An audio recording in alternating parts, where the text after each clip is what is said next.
Hi! இன்னைக்கு எனக்கு வந்த ஆர்டர் பார்த்தீங்கன்னா, 3D மினியேச்சர் ஃப்ரேம் தான். இது என்னோட ரெகுலர் கஸ்டமரான ஸ்கூல்மேட் தான் குடுத்திருந்தா. இது ஒரு A4 சைஸ் ஃப்ரேம். இத நான் வந்து ஆன்லைன்ல தேடி பார்த்தேன். அஃபோர்டபுள் ப்ரைஸ்ல எந்த ஃப்ரேமுமே கிடைக்கல.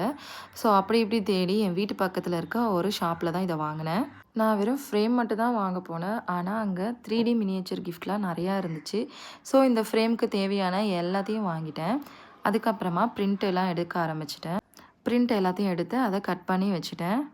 பிரிண்ட் எடுக்கிறதும், கட் பண்ணுறதும் ரொம்ப ஈஸி. இத செட் பண்ணுறது தான் கஷ்டம். ஏன்னா, ஒண்ணு கிராஸ் ஆனாலும் அது அப்படியே மாறிடும். என் ஃப்ரெண்டு அவளுடைய மாமா ரிட்டயர்மெண்ட் ஃபங்ஷனுக்காக தான் இந்த கிஃப்ட்ட கேட்டிருந்தா.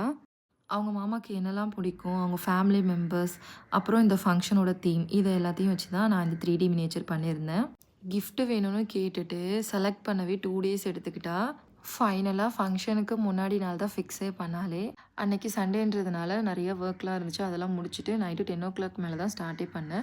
2:30க்குலாம் முடிச்சுட்டேன். எனக்கு என்னுடைய ஹஸ்பண்ட் ஹெல்ப் பண்ணாரு. ஃபைனலா இப்படி தான் இருந்துச்சு. அவங்க ரிவ்யூவும் சொல்லியிருந்தாங்க. தேங்க்ஸ் ஃபார் வாட்சிங்.